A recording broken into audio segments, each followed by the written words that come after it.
नमस्ते दोस्त। आज की कहानी है द काइटन। यह कहानी दोस्ती, डर, पछतावे और अपनी गलती सुधारने की कोशिश पर आधारित है। कहानी शुरू होती है अफगानिस्तान के काबुल शहर से। अमीर एक अमीर परिवार का लड़का था है और अपने पिता बाबा के साथ रहता है। उनके घर में अली नाम का एक आदमी काम करता है। अली का बेटा हसन है, अमीर की ही उम्र का है। दोनों साथ खेलते हैं, कहानियाँ पढ़ते हैं, पतंग उड़ाते हैं। हसन बहुत बहादुर और वफादार होता है। उसकी माँ सानू बार उसे बचपन में छोड़कर चली जाती है। एक दिन काबुल में पतंगबाजी की बड़ी प्रतियोगिता होती है। अमीर अपने पिता बाबा को खुश करने के लिए जितना चाहता है वह प्रतियोगिता में जीत जाता है। उसकी कटी हुई पतंग पकड़ने को लिए हसन दौड़ता है और कहता है, फॉर यू 1000 टाइम्स ओवर।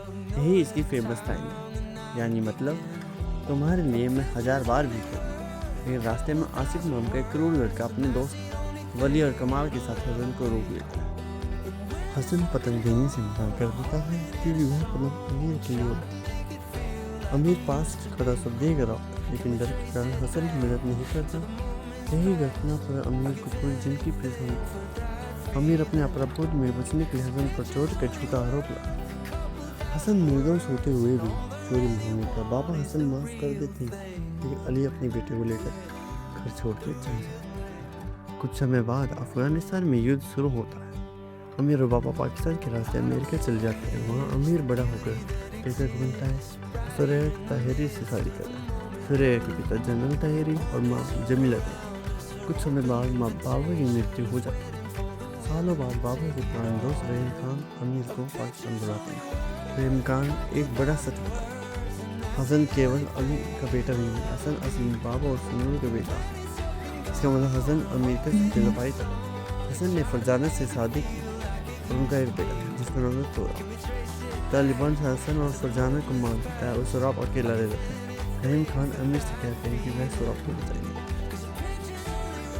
अमीर अफगानिस्तान लौटता है, वह उसकी मदद खरीदता है।